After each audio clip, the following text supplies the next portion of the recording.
Nothing?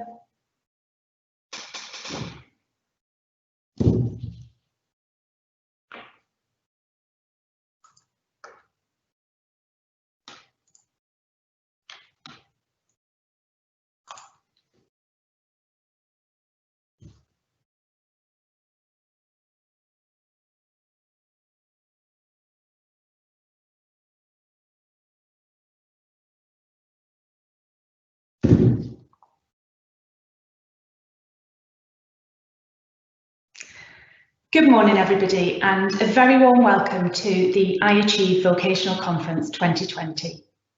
My name's Amanda Medine, and I'm one of the company directors at iAchieve.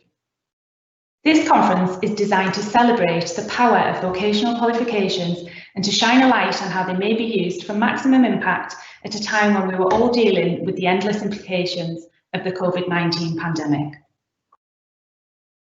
We're delighted to bring to you a dazzling lineup of speakers from very prominent leaders in schools and awarding organisations to some really experienced and forward-thinking practitioners. In our role of working with over 700 schools, we are extremely fortunate to see firsthand examples of really effective and innovative use of vocational qualifications. And we're looking forward to bringing this all together and invite you to share your thoughts, questions, feedback and comments via our question and answer function that you should see at the side of your screen. We'd also encourage you to tweet about today's conference using the hashtag iAchieve's2020. First, a quick word of background about iAchieve, just to put our place into context. The team behind iAchieve first began developing online vocational qualifications in 2002. And since then, we have time and again seen how powerful vocational courses can be in helping students to achieve. So many times we've seen students who have been struggling with a purely academic curriculum become empowered by vocational courses and start to succeed and start developing confidence and aspirations about their future. The team behind iAchieve was founded in 2016 following the Wolf Review, which had left a big dent in not only the number of vocational courses available, but also the number of schools that wanted to deliver them. Although it wasn't the intention of the review, vocational courses emerged with a somewhat tarnished reputation, and the new qualifications that were approved for performance measures were complex to run and full of components and deadlines that many found hard to fathom. Our mission was to help schools to overcome this by creating high quality and engaging programmes that excited students, but also helped teachers manage all of the individual components and assessments. We all here today share a passionate belief in the value of vocational courses and the transformational power that they can have. This year, with all the disruption and challenge that the pandemic has brought with it, vocational courses have an even more important role to play. The mini-conference will offer you practical strategies and inspiration for your curriculum choices, both this academic year and next, and we hope you find it valuable. So remember to tweet, retweet, and to pop your questions and comments into the Q&A box at the side of the screen. So on to our speakers. We were at this point due to hear from our keynote speaker, Will Smith, but unfortunately he is experiencing some technical issues at the moment that we're working hard to resolve. So we're going to therefore move to our next speaker, and hopefully by the end of our first presentation, Will be with us. So it gives me great pleasure to introduce to you Maureen DeLonghi. Maureen is an experienced senior leader who has worked in several schools and academies across London. Maureen has extensive teaching, organisational and management experience, and alongside Will Smith, who we were due to hear from, Maureen has also been part of Pixel, the Raising Standards organisation, for many years. Although Maureen's original specialism is in modern foreign languages, after becoming an assistant head teacher with responsibility for raising achievement, she became interested in the power of vocational and technical qualifications and their ability to inspire young people and give them opportunities to achieve. As such, Maureen became somewhat of an expert in this area, and she's delivered training sessions and short courses across England and Wales and has supported hundreds of schools with their successful planning, delivery and assessment of vocational options. Now part of the senior leadership team at Heartlands High School in Haringey, Maureen is passionate about raising achievement and the desire to help students and adults to be the best that they can be. Today, Maureen is going to share with us her thoughts and experiences about how and why vocational options can be so powerful and the context in which she has seen this. Maureen will explore how vocational options can lead to meaningful career pathways and how for some learners they could play a key role in the recovery curriculum. So welcome to our next speaker, Maureen. Over to Maureen.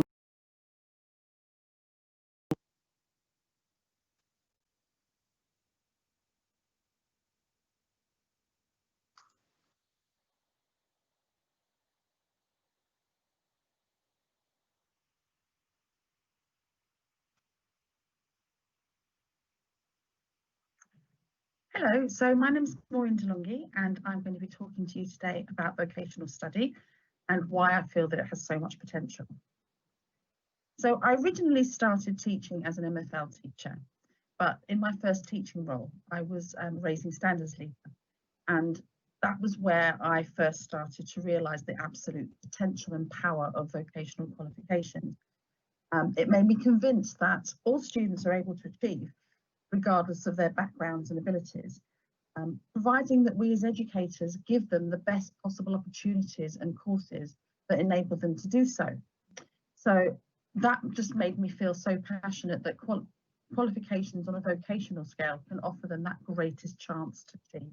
Not because they're easier, because they're not, but just because that they offer so many different types of assessment, and they just provide a very clear path through to that assessment that really enables all students to achieve and to bring out the best of their talents.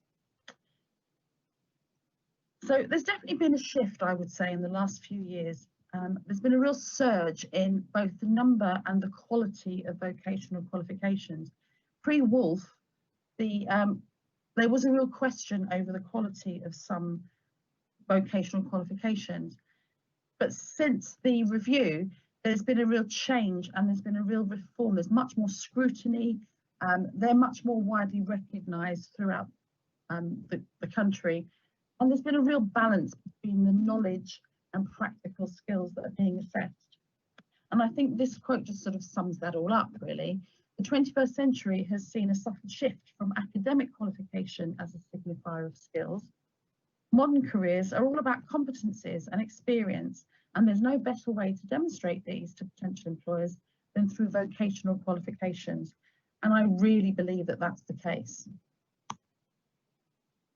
I think the reason that they're so powerful is manyfold, but I think the fact that they offer such a practical nature of delivery, and there's so many different ways of teaching them, from whole class teaching to independent learning, that they really have a real strength.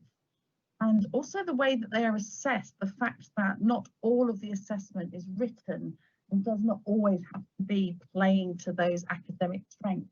There's opportunities for video assessments, witness statements, poster style, visual assessments, and that really plays to the strengths of some of the learners for whom perhaps the written component was really difficult. They also offer a real relevancy to certain students. They need to have certain skills in order to progress in their chosen careers. And the vocational nature of these courses and the practical nature of them actually gives them the skills that they need in order to apply for apprenticeships or jobs or colleges. And one of the other things that's really improved in recent years is the pathways that they offer to progress onto further education, which perhaps didn't exist so much earlier on. I think any school leader would be lying if they said that they don't actually look towards these qualifications as a way of supporting their school data. They count towards school performance measures, and of course that's really important. But the other big thing is just they offer so many different options now. There are so many different types of qualification in so many different fields. And the fact that a student can now take a range of qualifications and a mixture of academic and vocational just gives them real strength and enables them to really play to what they do best. I'm also just going to talk briefly about the power of online learning here. The flexibility that's delivered by online learning, the fact that the online resources can be used either from the front, and a teacher can literally use them as their teaching resource, but they can also be used by individuals and small groups from anywhere. And so that just gives them real support, and that just enables them to work independently as they need to. The other thing that we found really helpful was the fact that we would often have non-specialists delivering some of these courses, and the online resources just supported them and enabled them to be able to teach and to guide them step by step through the different courses. The high quality resources saved them time because they didn't need to create PowerPoints or slides to use in their lessons. And the fact that they can be accessed anywhere.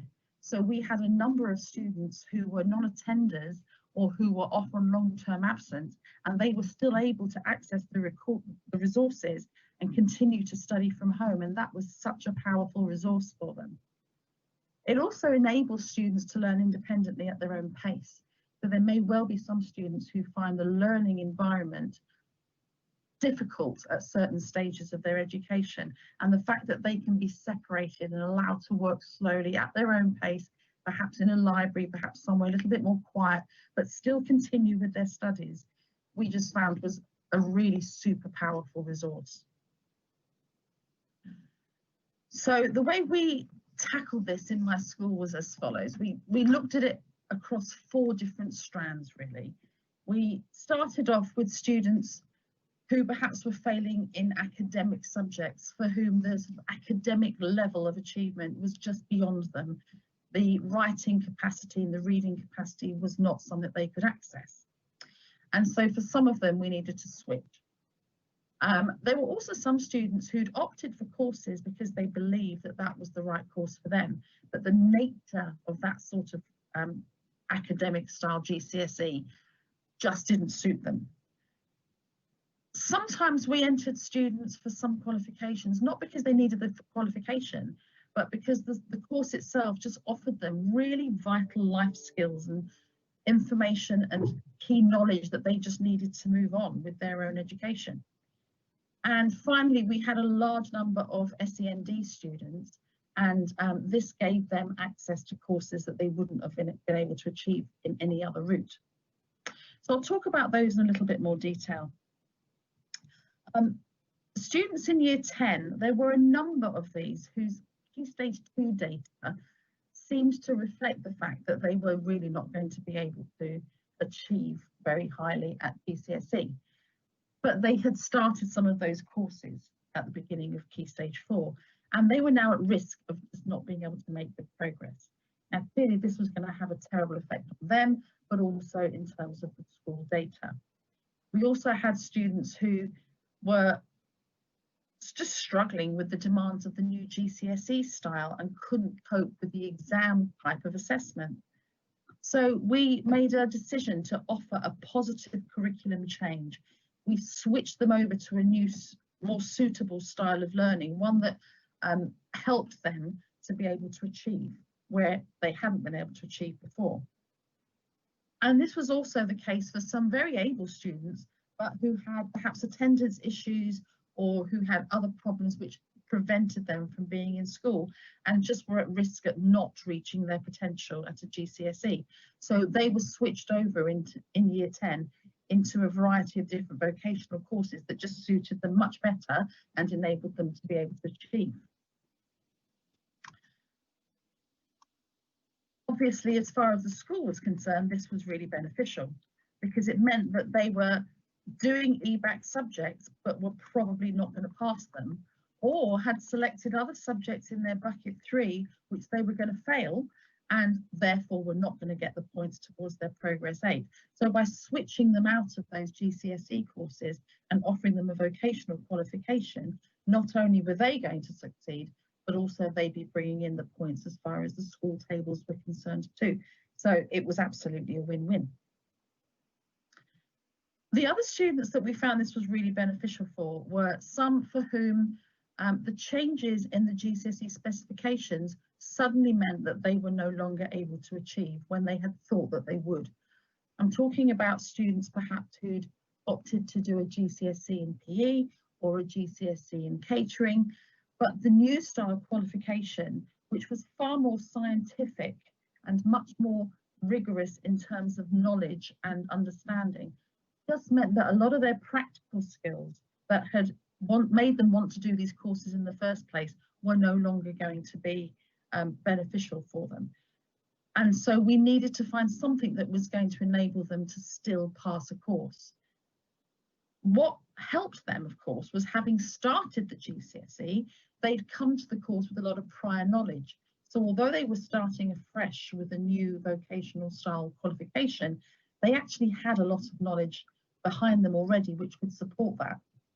And the fact that there was a large quantity of internal assessment, which did not always need to be in a written format, meant that they could show off the skills that they had wanted to do this course for in the first place and actually be credited for them. Of course, it meant that they were starting from behind other students, and we needed to find some more time for them to be able to achieve that. So the sorts of things that we did, we used withdrawal lessons. So perhaps if they had dropped the subject, those lessons could be used elsewhere, either in the library with a learning mentor to catch up on their other vocational qualifications. We used it as an independent study source, so they would go to the support centre but use the online materials to study independently. It also meant that some of them were not even in school and they were able to study from home and they could continue to be part of the course. We use half-term and Easter conferences. We're very used to running those for things like maths and English for revision. So why not bring those students in and give them a whole day where they can really work towards one of their qualifications and do some of their assessment. We also had students who during the mock week were not doing the same number of GCSEs as some other students, and therefore they would have whole days or whole chunks of days where they had no exam. And for those students, these online resources were a godsend because it meant that they could then continue to learn and then continue to work towards their vocationals. Some schools choose to run Saturday clubs, Saturday morning clubs, with a bit of incentive, a nice breakfast or a bit of lunch and a bit of pizza. Students will often come in and work really hard on a Saturday where perhaps they don't work quite so well in a normal run-of-the-mill school day. And we just stole little bits of time throughout the school day wherever we could. So things like registration periods and assemblies, we would take individual students out and give them some extra time to work on their qualifications if they needed it. And the end of course deadline helped us because many vocational qualifications run on further than the usual GCSE deadlines, and that just bought us a little bit more time at the end of the year. We also ran a lot of courses, not because of the qualification that they offered, but just because of the life skill opportunities that they gave the students. For example, we entered a lot of students for the equality and diversity and for the nutrition and health qualifications. Now, these no longer carry any points towards the school tables. However, we found them a hugely motivational tool. The students were achieving qualifications that are nationally recognised. They were certificated. They would leave school with a qualification. Not that that counted for us, but really counted for them in terms of their own progression. But even some of them didn't finish the course and didn't want to do the qualification, just wanted to learn a little bit about equality and diversity because it's a really useful tool in the workplace. Or they just wanted to learn about nutrition because they just found that really interesting. And being able to do that and to learn that, they found a really motivating feature of the course. A little point to add there is whilst these two courses don't carry any qualification points in England, in Wales, they still do. So many Welsh schools are starting to use these. The equality and diversity actually counts as 2 GCSEs. And the nutrition and health counts as 1. So if you are in a Welsh school, you can still run these courses and still gain points from them. The final strand that we used these for was for SEND students, and in particular, we had a group of students in our autism unit for whom many qualifications were just absolutely beyond their reach. However, we found that with some of the vocational curriculum, it just gave them that chance to gain a credible qualification that they probably would not have been able to gain any other way. We used the online resources for them, and this little quote from Nottingham University I think is quite pertinent here. People with autism value the increased control over their interactions that is afforded by the filter of a computer screen. So they would actually interact with the work on the computer screen in a far more effective way than they would interact with teachers in the classroom. They therefore developed independence, they developed long-term skills. The assessment tasks are usually presented in a very chronological, consistent way, and that's absolutely playing to the strength of an autistic child. They expect a pattern, and they get that with some of these qualifications. And being able to use the computer just meant that they're able to focus totally on one thing and block out all the distractions around them. And so some of them would literally put headphones on and work through whole units of their vocational education qualifications when they had normally just completely given up on any others. So we were particularly proud of the achievements of these students and the fact that vocational qualifications had given them that opportunity. So I hope I've managed to outline for you some of the key areas that we have used these vocational quals for. I hope you find them equally useful and that hopefully you can find a place for them within your curriculum. Thank you for listening.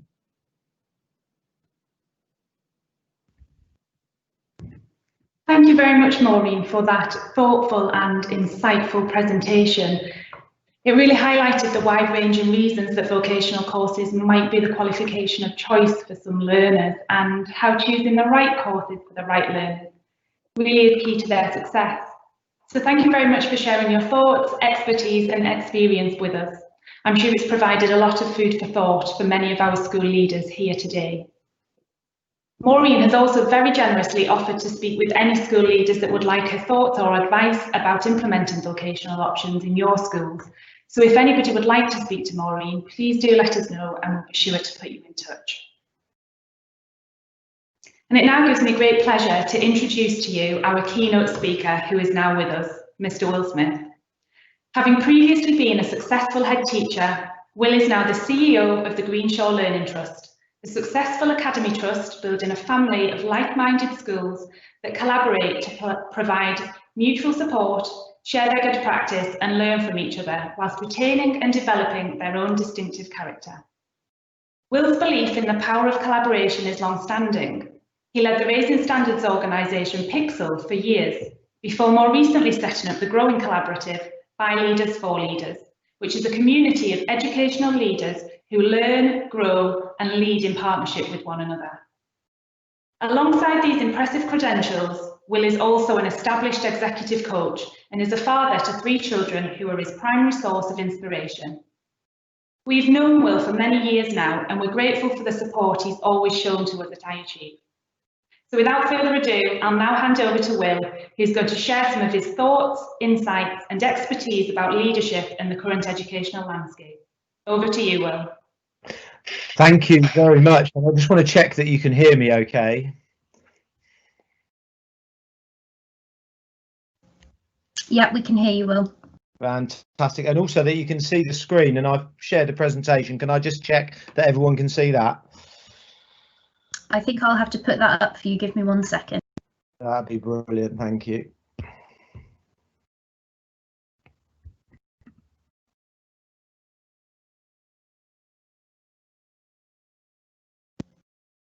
Yeah, we can see your screen now.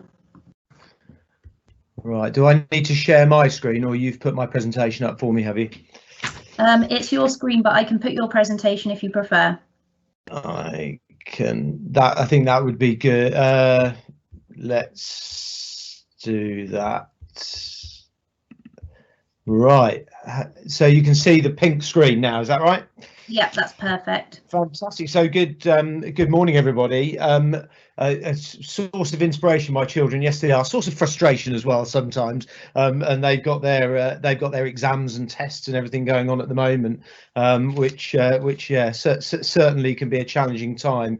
I recognise that for everybody. So how are you feeling? Let's talk a little bit about leadership before I share some views with you around vocational education and the massively important part it plays across the Greenshore Learning Trust. I'm blessed and privileged to lead what will be 20 schools in January. It's currently 17 schools. We're excited to be setting up a cluster in Plymouth, and really looking forward to that. And of those, a dozen of those are secondary schools, and a large number of those benefit from vocational education. But before we get on to that, how are you feeling? That's a pretty negative slide, isn't it? Discouraged, disbelieving, daunted, disempowered, disorganised. I don't know about you, but I certainly feel like that some of the time. Hopefully not all of the time. I talk about to the leaders in my organisation about whether they're surviving or thriving at the moment, and given the challenges that we've all got, keeping our schools open, supporting children, supporting our staff with the pandemic that has taken grip of the world, it can be a really challenging time as a leader. Or are you one of those leaders who is energised, focused, unfazed, supported and dynamic? I don't know. Certainly I feel that way sometimes, and sometimes I fall firmly in the middle. Certainly taking control of some of the decisions that I take, making sure that I'm focused on the things that I can influence, certainly helps me be further towards the right hand end of those scales. But what I do want to share with you is just 3 things that you might think about doing that perhaps would push you from the left to the right hand side, given the challenges we've got at the moment. And these aren't specifically related to curriculum or indeed more broadly kind of education. The first of those, if you drink coffee, drink good coffee, really good coffee. Actually, it's the same for wine and sausages, I always say. Really drink high quality coffee. Why do I say that? It's a kind of analogy or a metaphor for looking after yourself, making sure that you just take time out to enjoy the small parts of what we do on a day in, day out basis that bring us joy, and just recognizing as leaders that we need that nourishment all of the time in order to be the very best leaders that we are. The second thing is smile as much as possible. Apparently endorphins are chemically similar to heroin. I've never taken heroin, I'm glad to say, but I have spent a lot of time smiling. And by smiling, what you're doing, and this is a bit of, again, an analogy or a metaphor in terms of your relationship with other people, you're engaging other people, you're bringing other people into what you do. One of the solutions to the challenges we've got at the moment is to make sure that we're with other people and we're surrounded by other people. And I think that that engagement and that collaboration has been a fundamental positive that has come out of some of the really negative challenges associated with the pandemic that we're in at the moment. People coming together, albeit not face to face, but seeing that as a benefit to the way that we work. And then the final one is just about how you feel about yourselves and trusting yourselves. One of the things I found in being quite isolated is that you begin to question yourself. You begin to think, am I making the right decisions? Is the curriculum in school the right curriculum? Are we supporting teachers in the right way? And of course, it's right to ask ourselves questions, but trust your gut, trust yourself. Someone once said to me, actually, it was Sir John, the late Sir John Rowling at Pixel, you probably know more than you think you do, which was wise words. I know it can be quite a debilitating time when we're quite isolated, but just trusting yourself is a really important thing to do. I have a couple of principles upon which I hang everything I do. One of those is I like to make things as simple as possible, not easy, but as simple as possible. I like to reduce complexity. And my observations are, in whatever we do, whether it be the complexity of our curriculum, the complexity of our teaching and learning strategies, the complexity of our leadership, the more we make things complex, the less successful we are. So simplifying things has been a real drive for me. And then the other thing is around bringing clarity to the people around you. You might have a brilliant idea to introduce a different element of the curriculum, perhaps be inspired by this webinar this morning to go out and have a look at some of the brilliant vocational qualifications for reasons that I'll highlight in a moment. But what's crucial is that you bring clarity to the people around you. So when I'm sitting in leadership team meetings or I'm sitting in my directors meetings or my board meetings, often I'll have these two graphs up on the board and anybody at any time can say this is overly complex and we are not being clear. So if you want something to drive your leadership decisions, that might be something that could help you. And then the final thing around leadership for me really is around the type of leaders we are at the moment. I've seen, and this is especially the case when it comes to curriculum development, when it comes to teaching and learning development, we as leaders are defaulting to being really, really good, and we all are, I think, very good technical leaders. So we have answers to problems. Here's a problem, I'll give you the answer. I think we're less good at being adaptive leaders, and that is facilitating other people arriving at the conclusions and the solutions to the problems they've got. Not lighting fires underneath people, but lighting fires within people. That's the difference between technical leadership, having all the answers, and there is a place for that, and being adaptive leaders, leaders who are facilitating and growing and nurturing. There's a place for both. I think one of the challenges, and this was what I was asked to talk a little bit about this morning, one of the challenges, given where we are nationally at the moment, is that we are just simply focused on being really good technical leaders, and that is important to the detriment of building capacity around adaptive leadership. I always say what we do creates a possible outcome. How we do it, the emotions associated with how we do it, actually determines the outcome. I think there are probably 4 or 5 things that I see in the very best leaders in the schools and in the trusts that I visit that characterize those leaders. The first is that they make people feel special. They make people feel that they're part of a journey. So if they're looking at curriculum development, if they're looking at introducing a new vocational qualification, if they're looking at using what I think is a brilliant platform in iAchieve, then they make the people that are going to be involved in delivering that feel like they're part of the team, feel like there's a narrative, feel like there's a journey, feel like they are going on a course of actions that are going to lead to a really positive outcome. The best leaders spend time making people feel special. Secondly, the very best leaders don't indulge in moods. It's an interesting one. I suppose we can all be a bit moody. I certainly can be now and again. But actually it's about how people find you as a leader now more than ever. So if I'm feeling challenged or I'm feeling isolated and I want to speak to my line manager, I don't want to have to second guess what kind of mood they're going to be in. I'm looking for a leader who is going to present and be the person that I'm expecting and that I see time in, time out. The third is recognizing the art of the possible rather than expecting the impossible. Often I hear people talking about, can you just improve this or do more or do better? What do those things even mean? Actually talking about what is possible, what tangibly is possible today, what we can do to support, and practically what we can do to move things forward. So if you are looking at developing a more vocational curriculum, what does that tangibly look like? Don't deal in big, broad euphemisms like develop and consider and review. Deal in imperatives. What are we going to do today? What is practically possible to achieve today, to achieve tomorrow, to get us where we want to be?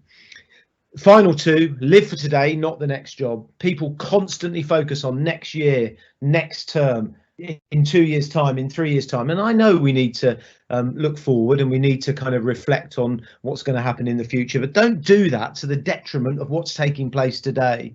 The very best leaders balance their focus on what's happening today as well as what might be happening in the future. And the final thing is just to recognize that as a leader, it's not all about you. Well, I think it is about you as a leader. It's really important that it's about you, but it's not just about you.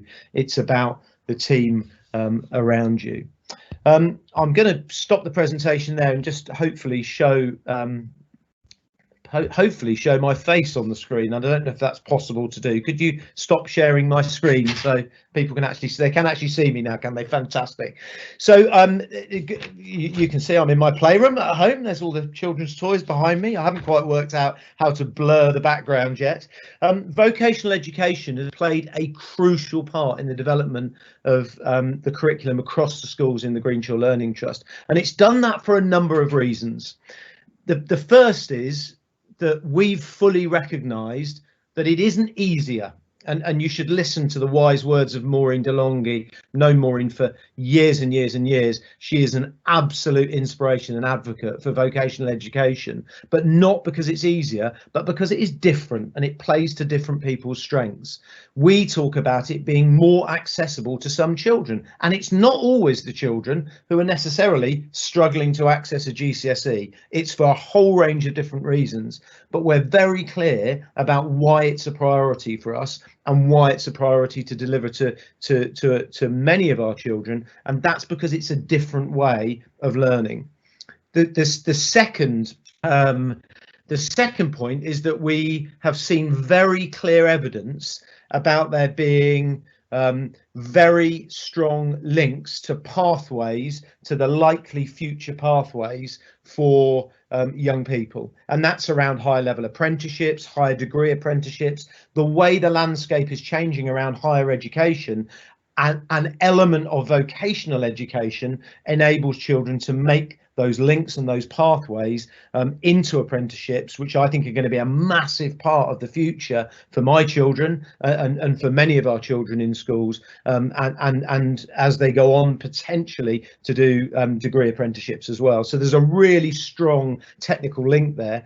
Thirdly is around assessment structure. It's the assessment structure of many of the vocational qualifications, and I know iAchieve focused very much on the VCerts initially, but those qualifications have a different assessment structure. It's more spread out. I think it's better suited to children and young people, and that leads into the fourth point, that it's motivational. What we've found is that where children are having success in vocational education, what that does in turn is, because of the assessment strategies, it motivates the children across all of their subjects. And what we've got is clear evidence across across many of our schools, and some of them are achieving, if Progress 8 is your thing, many of my schools are at 1.1, 0.8, 0.9, 0.5, 0.4, 0.3. I think they're all positive.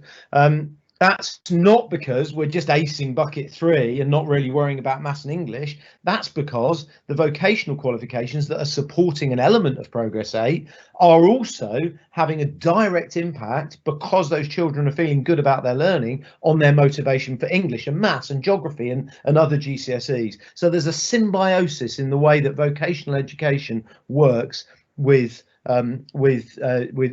GCSEs. So we've used them with enormous success across the range, and I'll just finish by talking a little bit about the link with iAchieve, and Jonathan and Amanda and Alice and the team at iAchieve have just been, I think, have been an inspiration in leading the priority and the focus in this particular area. And we've used iAchieve across a number of our schools, most notably Yate and 5 Acres in Bristol and the Forest of Dean, and it's just been absolutely brilliant. And broadly speaking, I think iAchieve has been great for 2 reasons. One is it's one of those really, really rare things where it just does what it says on the tin. It engages young people to achieve, and I think sometimes organisations wrap themselves up in these complex kind of sets of priorities around what they're doing. iAchieve just helps you deliver with a really, really well thought through, simple, clear platform, effectively deliver vocational education. And then the second reason why we've been why I feel very strongly this is something you should consider, is just the quality of the service you get. And I can honestly say there are just a handful of commercial and semi-commercial organisations that we partner with that I can genuinely say that the quality of the service and the responsiveness of the people who work for them makes it feel more like a charity than anything else. I'm not actually sure what the formal company status of iAchieve is, but it feels very much like they're doing it not because they want your money, but because they want to help, and they want to help you help the children. And that for me aligns with our values and our ethos as an organisation. So I think that, you know, the two quotes I'll leave you with: the road ahead is under construction. It always is, isn't it? We talk about never being the finished article, and you may be happy with your curriculum, but I think now more than ever, especially with remote learning, is a chance just to reflect on how we might adapt the delivery of some of our curriculum, and iAchieve is the perfect platform to do that, especially if you embed it carefully into your curriculum. And then it's the great Jim Collins, probably one of my favourite authors, who said greatness is not a function of circumstance. Greatness, it turns out, is actually largely a matter of conscious choice and discipline. The challenge of being successful with vocational education, very much like being successful in educational leadership, is actually about deciding what you want to do. Decide to do a vocational qualification with groups of your young people, and then being disciplined to follow it through. And both of those, in our experience, have been enormously supported by the iAchieve platform. So I hope the webinar has been useful. Like Maureen, if anybody wants to talk to me about how we've developed vocational education in any of our schools, visits aren't completely off the table to some of our schools, but we need to be careful how we do those. And also talk to you about my experience of iAchieve, I'd be more than happy to do that. And I hope the rest of the webinar's really helpful. Thank you, Amanda and Alice.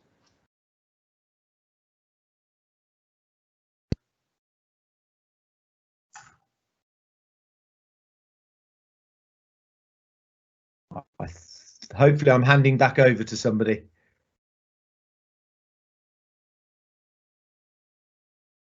Yep, Mandy, it's you.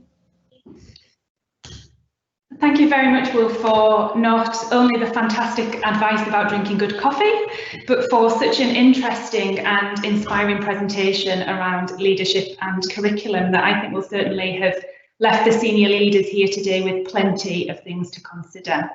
As Will said, vocational qualifications really can play such a big role in the curriculum, as they have done in the Greenshaw Learning Trust, because it's a different way of learning. And great to hear from Will as well about the shift in perceptions of vocational education too. So thank you, Will, for giving up your time to be here today. Just a quick reminder, don't forget to tweet using the hashtag iAchieve's2020, and to pop your questions, thoughts and comments into the Q&A box on the side of your screen, because we'll be answering these later on. So before we move on to our next guest, Julie Hyde from awarding organisation NCFE, whom I recorded a conversation with last week, I'm going to take this opportunity to give you an overview of iAchieve, as this will help to add context to that conversation. We recognise at iAchieve that curriculum is at the core of any school, and crafting a broad and balanced one that's accessible yet challenging with options for everyone is tough. At iAchieve, we aim to help with a specific part of this, your vocational options. The iAchieve online learning platform helps schools to successfully implement and deliver nationally recognised vocational qualifications. It does this through providing complete online teaching and learning programmes which are matched directly to the specifications of carefully chosen vocational courses. These complete online learning programmes act as a framework or scaffold for teachers to teach the courses directly from, helping them to master delivery of the course whilst reducing the workload that's often associated with vocational and technical qualifications.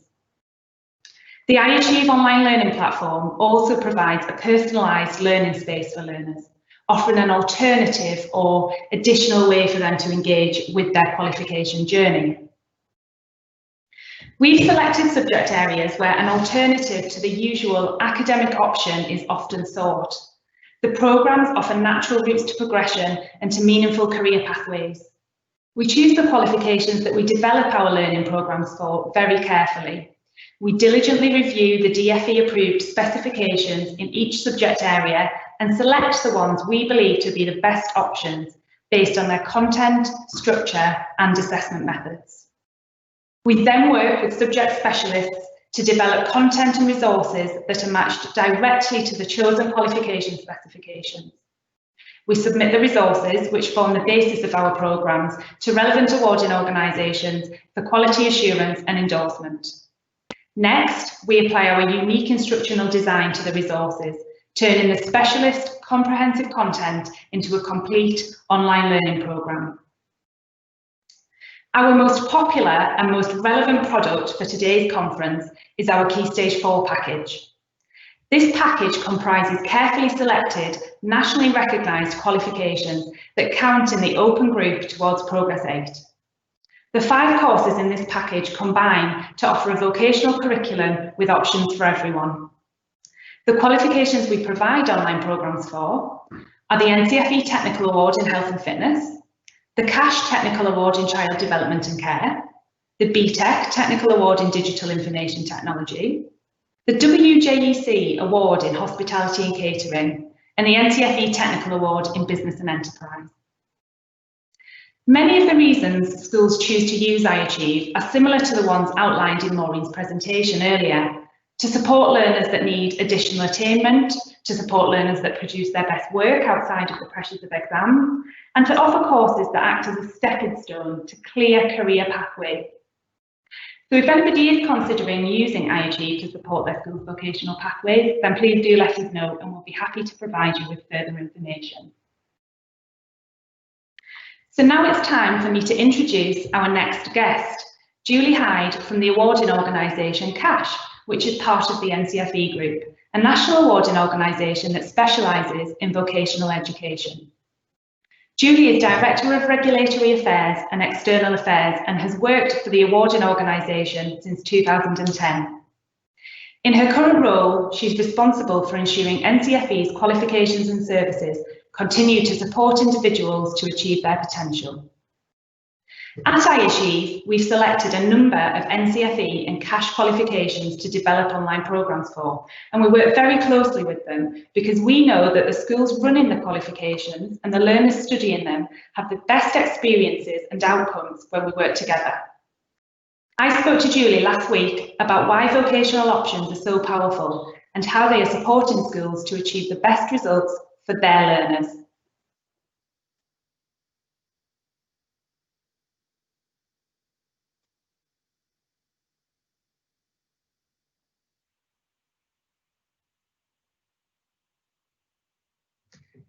So good afternoon, Julie, and thank you very much for taking the time out of your busy schedule to join us today. You're welcome. So you have been working in the education sector for many years now, and specifically in vocational education. Why do you think that vocational options play such a crucial role in the education of young people? Thank you, and thank you for inviting me to speak today.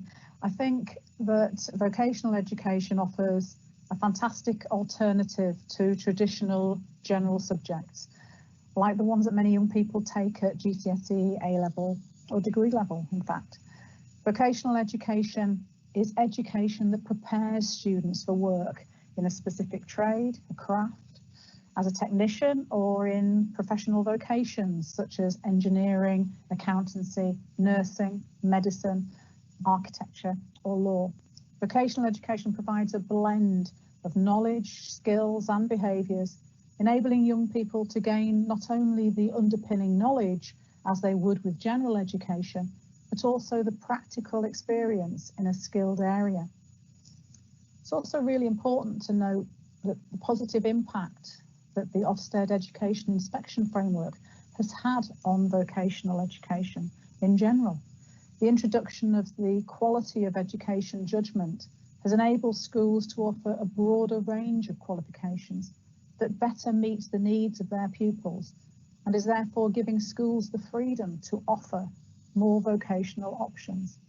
Vocational technical education has never been on the agenda higher than it is today, with the introduction of the T-levels that were launched in September this year.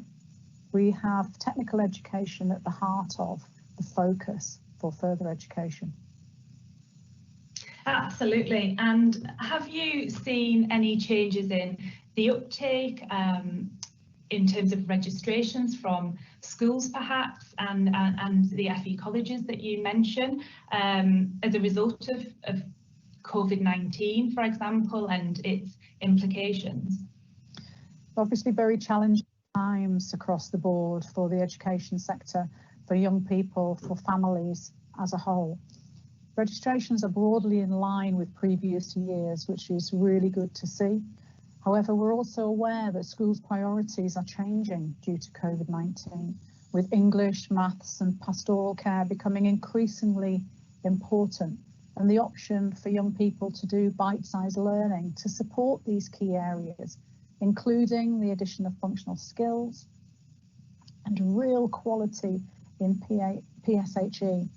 It's really important for young people as it supports their personal development and mental well-being, as well as raising awareness of key issues in society.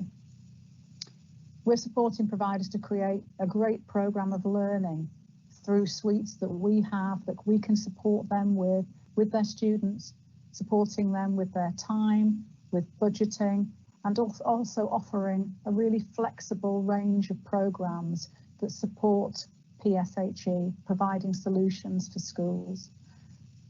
We introduced the RHSE qualification in 2019, and that's also supporting the Ofsted requirements, where we're rewarding students with additional achievements as well as their curriculum offer that they're doing.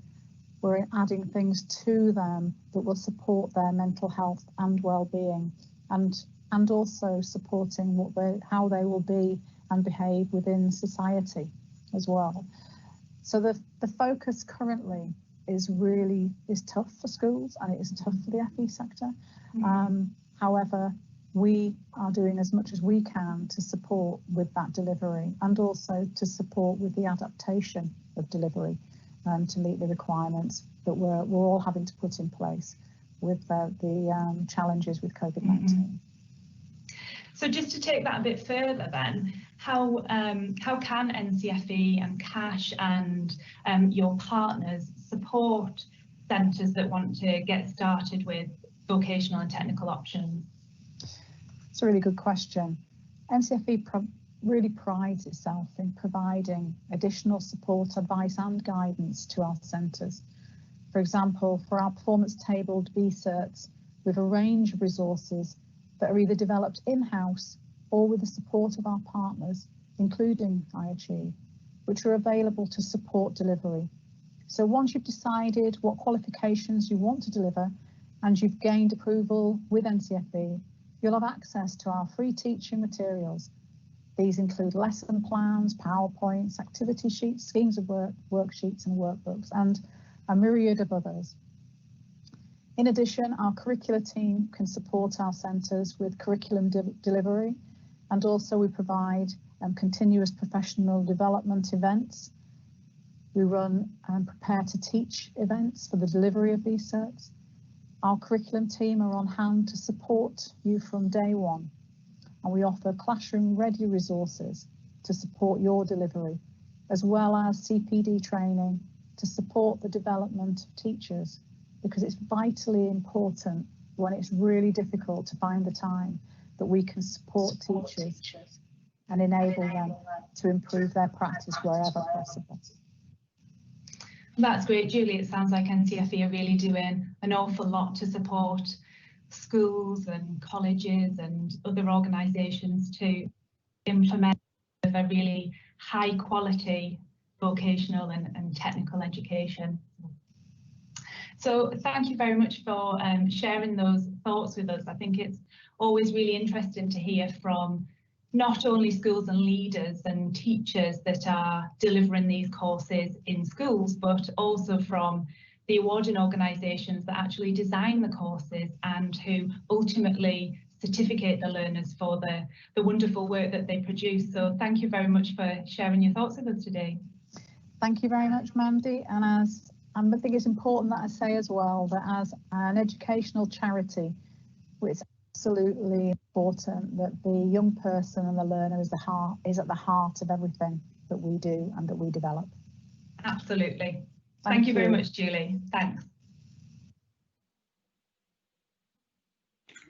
As Julie mentioned, vocational options really do lead to career pathways and true vocations.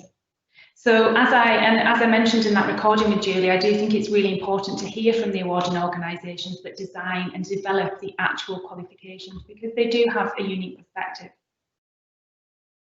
Julie also highlighted the introduction of RSHE, or Relationships, Sex and Health Education, and its new statutory status. Here at iAchieve, as Julie mentioned, we work very closely as a partner of CASH, and we've launched a framework to support schools with delivering this new statutory content. And I'm just going to take a brief moment to tell you about it. iAchieve's RSHE framework has been developed to assist schools to successfully implement the new statutory guidance around RSE and HE with confidence. It ensures that schools are 100% compliant with this new statutory guidance. During the process of developing this new online framework, school after school told us that it can be challenging to nurture a consistently high quality approach towards teaching RSHE because of the lack of subject specialists and dedicated teaching time, the often challenging and uncomfortable subject matter, and the subjectivity around what is considered age appropriate, sometimes leading to inconsistency. So with this important area of education becoming statutory, iAchieve's solution is helping schools to implement it effectively. The spiral curriculum style employed by the programme encourages the recommended whole school approach to RSE and HE. It allows different topics and issues to intertwine and overlap in the way they do in the real world. Rather than taking a linear approach where components of the statutory guidance are taught as standalone topics, iAchieve uses this spiral approach to highlight the connections between different elements of the content. The spiral approach also means that the framework revisits topics year upon year, building in complexity at an age-appropriate time and reinforcing previous learning.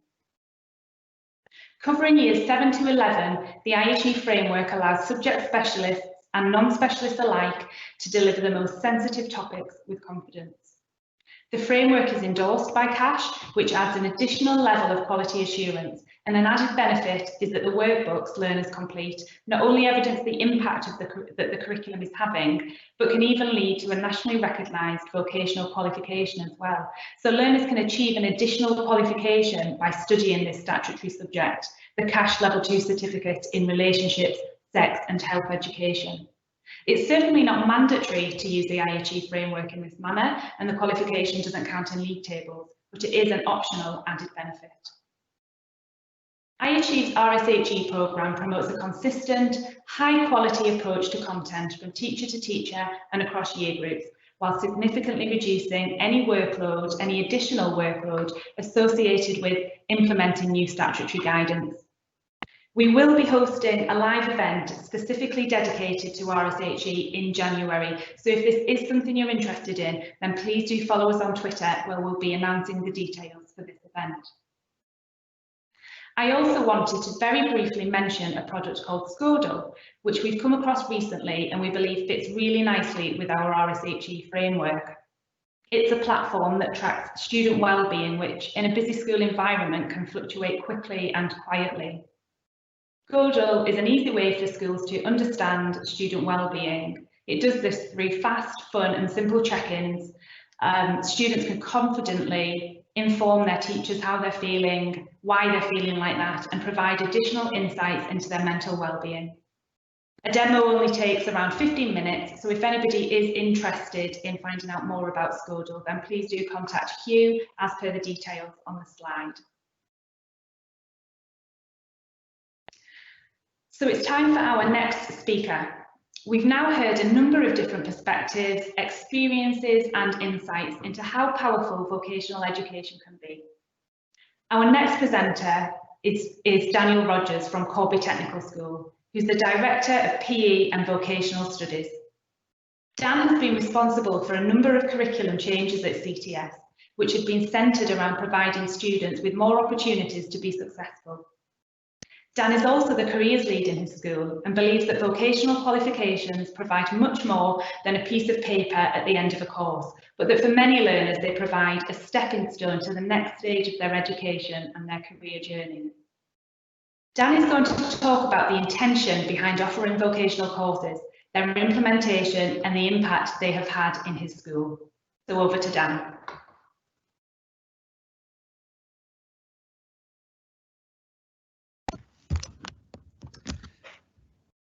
Good morning. I often talk to my students when teaching them vocational qualifications about evidencing their work out of their comfort zone, and very much I am in their shoes this morning because this is very much out of my comfort zone. But over the next few moments, I'm going to discuss why I chose to move to vocational qualifications in PE. In order to do that, I'll tell you who I am, a bit of context about my school, the background to why we wanted to change, our local context, and how this change has impacted our students. So, as Amanda said, I'm the Director of PE and Vocational Studies. I'm also the school's careers lead here at Corby Technical School. A school that I'm really proud of the ethos that is that we make our students the most employable in the town, and that's our intention throughout our entire curriculum, and something that the vocational curriculum contributes heavily to.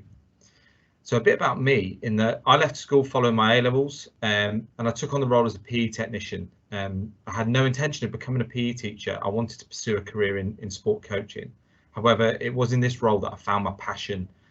My ambition became really clear that I wanted to be a PE teacher to help young people improve not only their physical skills, but the other skills that support students to become successful in life. And I felt that in a teaching capacity, I could do this a lot better than in a sport coaching capacity. As I've become more experienced throughout my career, I've taught a variety of qualifications. I've worked as a GCSE PE moderator, and I've recently started working with iAchieve's creating resources. Vocational qualifications, I believe, can flourish young people with the knowledge, qualifications and the core competencies to be successful in today's ever-changing global market.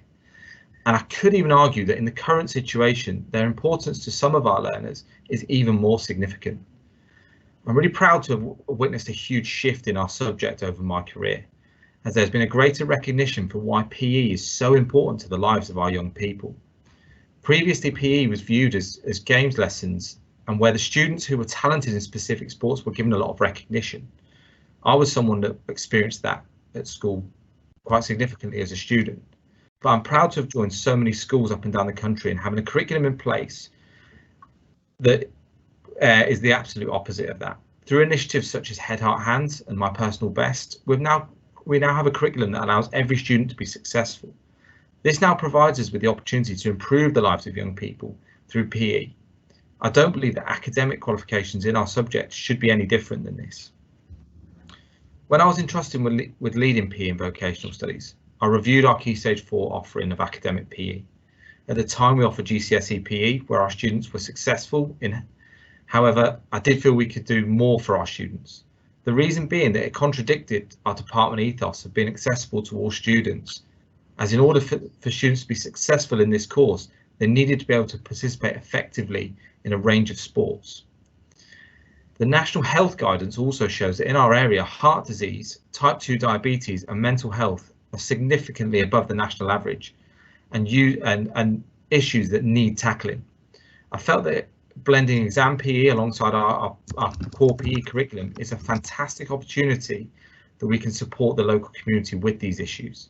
Many of our students aspire to become skilled workers through apprenticeships, study level 3 vocational courses whilst training and playing a specific sport of their choice, or going on to study level 3 courses through sixth form and college. And the skills that are taught through vocational qualifications furnish not only the skills and not only the qualifications, but also the skills to make our students successful in those endeavours. When reviewing, I asked myself the question that if I was a parent, is this curriculum good enough for my child? And at the time, I felt that the courses we offered weren't suitable for the students in our school. And I looked into a variety of different courses, ranging from a similar type of course in a different exam board to different vocational qualifications. What type of course we offered was definitely not the important thing behind this change. The important thing was that we built a strong, knowledge-rich curriculum with opportunities for students to use this knowledge in tasks that replicate the demands current industries face on a daily basis, as this would result in our students being the most employable in the local area, which is our school ethos. Martin Robinson said in Trivium, "The main job of a curriculum isn't to help pupils get high grades, it is to help provide meaning. This is the function of the curriculum." This is one of the main reasons for valuing vocational qualifications so highly. Designed effectively, they can deepen student subject knowledge whilst providing the opportunity for students to refine qualities they will need in employment. In 2017, I re-evaluated our curriculum with the intention of improving student outcomes. I wanted a course that gave students the knowledge and skills to be successful in life beyond Corby Technical School. I was very clear that I didn't want a quick fix. I wanted a robust curriculum that provided opportunities and was fit for purpose for our students. Amanda Spielman spoke earlier this year at the Team English National Conference, stating that possibilities and opportunities can remain hidden from students and how our curriculum needs to make these more visible. I found that vocational qualifications highlight these better for our students. They provide students with a better understanding of tasks that are specific to certain industries, whilst providing them with subject knowledge that can be applied to other industries related to sport. 33% of Year 6 students are either overweight or obese. It's important to me that our students have the knowledge and skills to lead a healthy, balanced lifestyle. Vocational qualifications have been the centre of our mission to achieve this. Selecting a course as units requires students to gain an understanding of nutrition and diet, training programs, and the impact of sport on their social and emotional health have been instrumental in doing this. Through our PE curriculum, we strive to furnish students with skills to improve their confidence, resilience, teamwork, analysis, and many more in a practical setting that are transferable into everyday life. Vocational qualifications allow students to evidence these skills in extended pieces whilst promoting creativity in the means that work can be evidenced. I reflect over the last 3 years since we have made the switch to vocational qualifications in PE, and I want to talk about the impact it has had on the lives of our students. As well as I could, I'm not going to bore everyone to death with statistical data on improvements, because I'm sure you will all agree that wasn't the reason for any of us got into teaching. I got into teaching to make a difference, to offer students opportunities to be successful and improve the life chances of people entrusted in my care. I can say that I have done this in making these changes by reducing the stress of students, by improving the skills needed in the workplace, and by providing students with the skills that will make them successful in college courses in sixth form. I mentioned previously the local context and some of the health issues in our area, as well as to study GCSE PE, the necessity of participating in sport. The attitude towards exam PE in our school has changed significantly. It is no longer an option perceived as just for the sporty students, but for students who are interested in sport and wanting to understand how to live a healthy, balanced lifestyle. Since moving to a vocational curriculum, with the units we study, have developed a culture of a love of PE and lifelong participation in physical activity, whilst enhancing student understandings of the importance of a healthy lifestyle. 92% of 15 to 16-year-old students suffer from exam stress. We as educators have a duty to support our students with this and reduce the stress as best we can. We have reduced stress by introducing vocational PE, as we have opted for our students to be examined ahead of the summer Year 11 exam series. This reduces stress in a number of ways. Students have an experience of a formal exam setting so they can mentally prepare for what is expected of them. They will have the experience of success that they will have achieved in those vocational qualifications. And it's also one less exam that students will have to manage their time for in that very stressful period for them. Both health and fitness and sports science are not the only vocational subject that we have introduced under my tenure. We have also introduced VCERT engineering and creative iMedia. The impact of this curriculum has been hugely beneficial to our students. In 2017, 56% of our students went on to study level 3 equivalent courses, whereas in 2019, the figure had increased to 67%. It is clear from studying the data that our vocational offering contributed heavily to students, and the evidence in students' meetings with our careers advisor has shown the impact it has had on students feeling more positive about those subjects. I believe that a vocational offering in sport at level 2 and 3 is the best route to take for our students in our setting, as it equips them with the skills to be successful in their level 3 qualifications. It enhances their core competencies that will make them more successful in the workplace. It deepens their knowledge. It allows them to apply their knowledge to tasks that replicate aspects of the sport and leisure industry.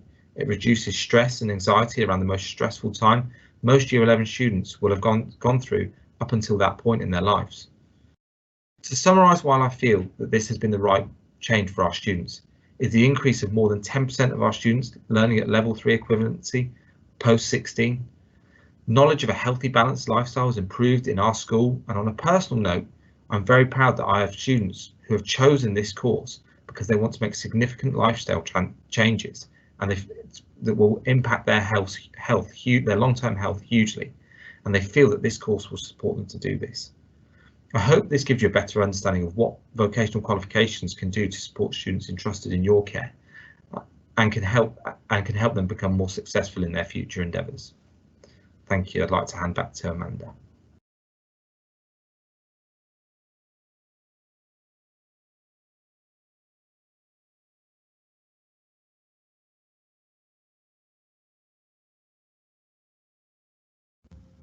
Yep, Amanda, back to you. Thank you very much, Dan. It's great to hear from a practitioner who is on the floor delivering these types of courses and really seeing the positive impacts that they have in relation to student motivation and attitude towards learning, to reducing the anxiety and stress levels, as Dan mentioned there, helped by the fact that the examined element doesn't sit in a typical summer session, and just in general enhanced subject engagement as well. So thank you very much to Dan for sharing that with us. So we're now going to take a few moments to answer some of the questions that we've been receiving via the Q&A throughout this session this morning. We will answer as many as we can in the time that we've got, but we will also email answers to everyone that attended today if we're not able to get through them all. Daniel Rogers and Maureen DeLonghi are both here with me to help. So I'm going to ask my colleague Alice, who's been working away in the background, to read out the questions. Could we have the first question, please, Alice? Hi, Mandy. Just to let you know, we couldn't get Maureen into the conference, but she is here in the chat. So if she wants to provide a response, I can always read it out. Okay. The first question that we've got anonymously here is, do these courses count towards P8? Thank you very much for that question, Alice. And yes, the courses that are included in the iAchieve Key Stage 4 package that I mentioned earlier, they all count in the open group towards Progress 8. Some of the courses that Maureen mentioned in her presentation earlier on, and the Equality and Diversity course and Nutrition and Health, they don't count towards Progress 8, although, as Maureen mentioned, they obviously are very brilliant qualifications for learners to complete in their own right. But the qualifications that we offer within the Key Stage 4 package at iAchieve do count towards Progress 8. Any further questions? Yeah, that's great. Can the courses mentioned be done completely online?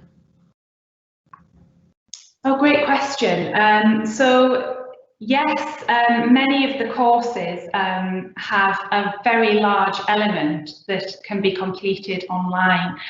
With iAchieve, all of the teaching and learning materials for the course are matched directly to the specification. So all the content for learners is included online. There are examined elements, and those exams would need to be sat outside of an online scenario. So some of them can't be done completely online, although the majority of it can. If Maureen's in the chat and would like to add anything, or whether Dan would like to add anything to that. Yeah, I'm happy to. With the remote learning that we've done this year, obviously with COVID, these courses really lend themselves to the remote learning because of the resources that we had, the way that we evidence our work is predominantly through Microsoft Teams. We set assignments on Microsoft Teams and students attach their work to that. It really had us a step ahead of other departments in students being familiar with that system, but also it allowed other departments to benefit from that because the students were familiar with the system and working in that way. So I think the important thing is to ensure that you well-resourced. If you're going to use it solely online, teaching the students how to use that sort of the software or whatever environment you're going to use to do it. My students are very familiar with how to use iAchieve and to use Microsoft Teams. I spend a lot of time at the start of my courses going through that to ensure that everyone can access that, so that when we did have to move to that blended learning, we could do that quite effectively.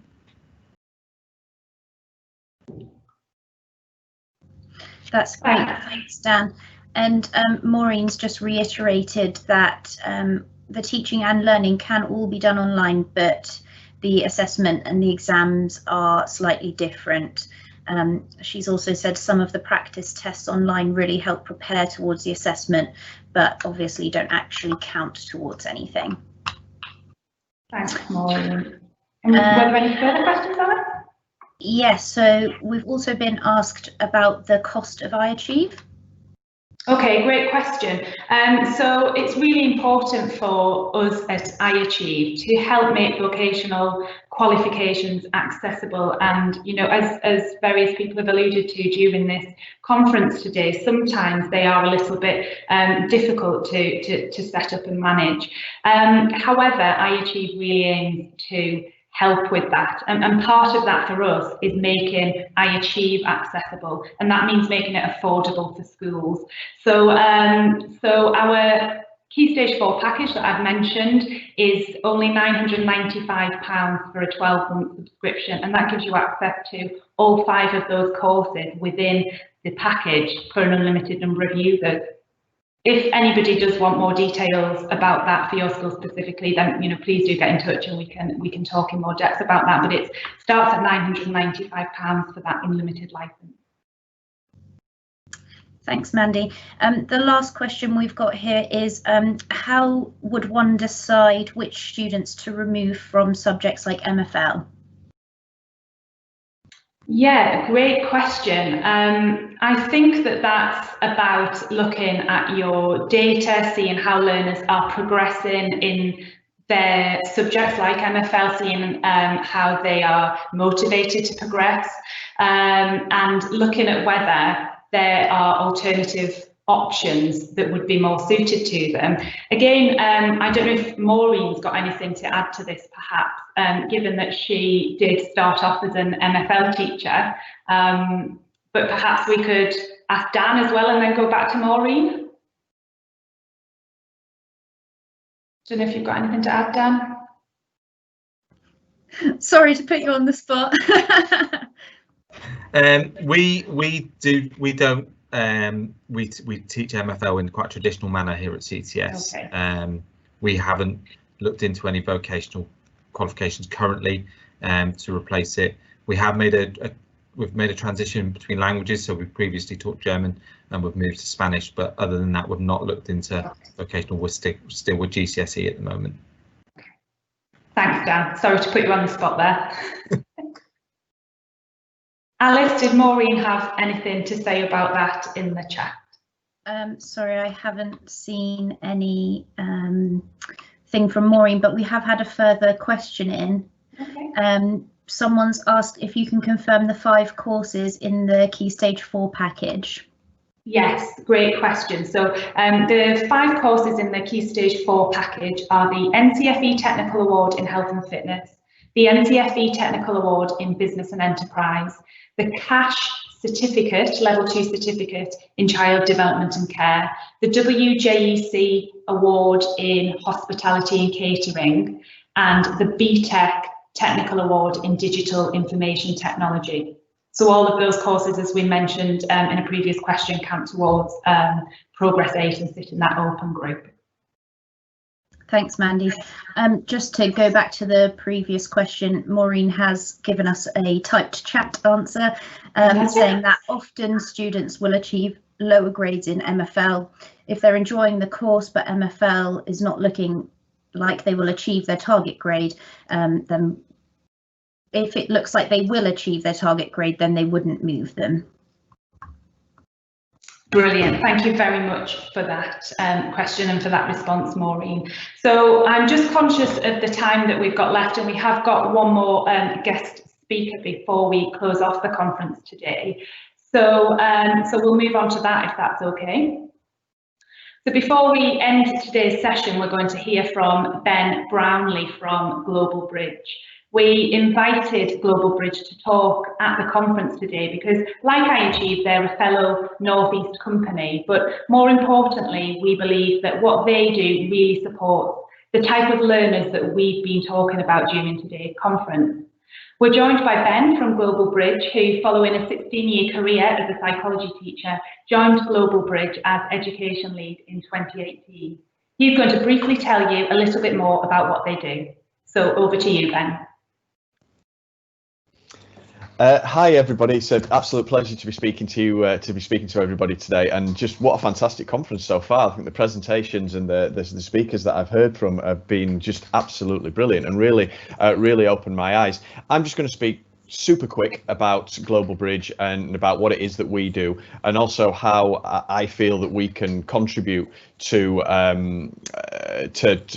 vocational qualifications within a school through helping celebrate student achievement more than anything. Is it possible, Alice, for me to share my screen? Is that okay? Yeah, absolutely. Perfect. I'm just going to get that sorted now.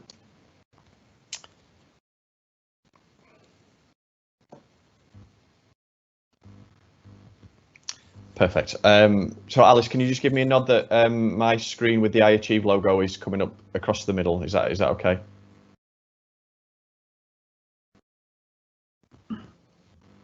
Just give me 1 second to get it up on the screen for you. No problem, thank you.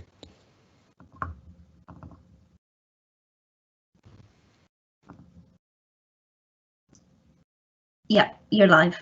Is that perfect? Cool. Well, like Amanda said, my name's Ben Brownlee. I'm currently the education lead at Global Bridge, but prior to that, I was a psychology teacher and have been for 16 years. Held, like a lot of people in education, various other roles, including director of teaching and learning, which meant that I had a really good kind of overview of teaching and learning within the last school that I was working at. What was really interesting for me was that it allowed me to see different types of learners and also different types of learning, and that's really where the idea for Global Bridge has come about, really. I was getting frustrated by a number of things that I was seeing, and primarily to do with the students that I were teaching day to day. I felt that young people didn't have a platform to be able to celebrate every skill and all of their talents that they had. Similarly, as a teacher, I was getting frustrated that young people were struggling to connect with opportunities that I knew were out there, but that they just didn't know where to look. And also, as a teacher and as a tutor, I didn't know where to point them. So those two things, celebrating achievement and being able to connect with opportunities, were two big frustrations that I was experiencing kind of day to day. I also felt that young people very quickly were getting reduced to this list of grades on a bit of paper. You know, I was the guy that used to hand out the A level and the GCSE grades on results day, and that was great, but it always used to upset me a little bit, in the sense that I've known these students for a number of years and I know they were so much more than these numbers and letters on this slip of paper that I've given them. And I think when it comes to vocational education, vocational qualifications, that's even more so, because the breadth of these qualifications and the variety of things that the students do as they're studying needs to be celebrated, and it needs to be showcased as well. They're developing so many skills and so many new kind of aptitudes as part of the qualifications that we needed to find a way to allow them to shout about what it is that they were doing.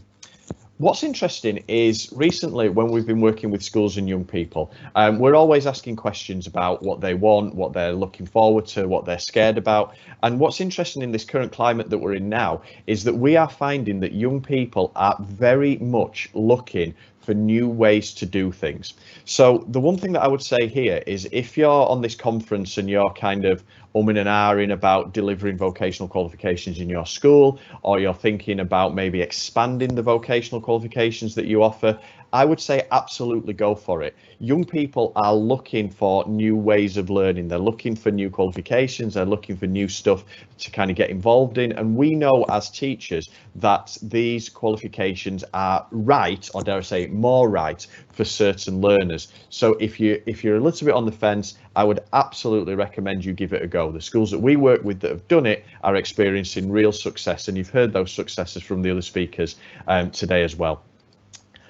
What Global Bridge does is it really integrates nicely with vocational qualifications and learners, but also for learners across the entire school, because what we provide is a way for a young person to digitally record and shout about all of their skills, all of their talents. So they put together their Global Bridge profile, which allows them to use multimedia as well as other means to really celebrate the skills and the achievements that they've gained. So as part of the vocational qualification, they can upload examples of work, they can upload videos of those practical skills in action that you've taught them. And then when they've created their Global Bridge profile, it can actually be used. So they can send it to employers, they can put it on application forms for colleges, they can put it on a personal statement for university. And straight away, people at the other end are now seeing so much more about this young person. They've not just evidenced and celebrated the things that they've done on their courses, but they're now able to kind of use this to help them better connect with opportunities that are out there, which is fantastic. We're constantly kind of working with young people, like I said, so we've developed a mobile app because of their feedback. We're obviously across all platforms, and the schools that are using Global Bridge as part of their curriculum are really enjoying it, and the students themselves are really liking that they've got a way to celebrate their achievements.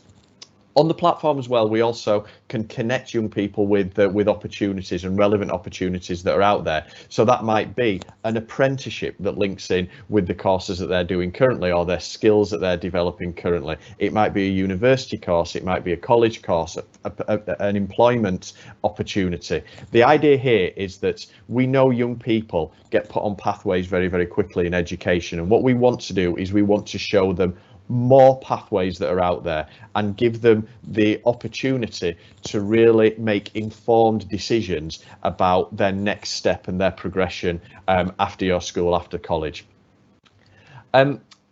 We are teachers at heart, so we also know that we also need to help schools and we need to help teachers and people delivering programs. So we have created Global Bridge to make sure that we are not going to add any significant work to a school, to a teacher's workload, but also that we're going to provide the important things that you guys as schools and colleges will need. So we provide evidence that supports Gatsby, Ofsted inspection, your compass tracking and so on and so forth. And also lots of other features that will allow you to, dare I say, better connect and enhance those relationships that you have with your students. We are the new kids on the block in many respects, but we're experiencing significant success. And I think that the quotes on the screen now sort of show how well we're going down. And I would also say that for vocational students, Global Bridge is a really perfect fit, because like I've said, it allows them to showcase and evidence all of the things that they're doing in these fantastic courses, but it also takes that and it gives them something that really benefits their onward progression in terms of their digital record of achievement, their Global Bridge profile. Thank you very much for that. I appreciate that was a really quick overview of what Global Bridge is. Hopefully you can see how it could maybe fit in and enhance a vocational pathway, but also might be beneficial across a school and across a college as well. My contact details are on the screen now. Please do feel free to drop me an email or give me a ring at some point, and it'd be an absolute pleasure to speak to anybody in more detail as we go on. Thanks very much.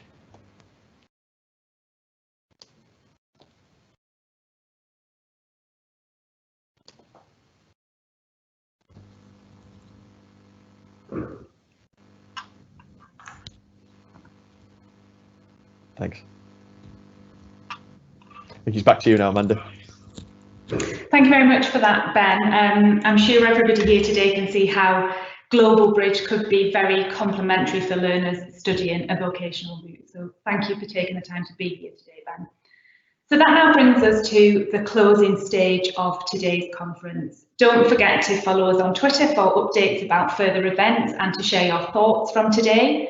If anybody would like to find out more about iAchieve, then please do get in touch and we'll be very happy to provide more information. I'd like to take this opportunity to thank all of our guest speakers and contributors for so generously sharing their insights and experiences and for giving up their time to do this in the spirit of collaboration. I'd also like to thank all of you, our attendees, for taking the time out of your busy day to be here. I hope today's session has provided you with ideas, with inspiration and with practical strategies for how vocational options can be a key part of your curriculum. Thank you.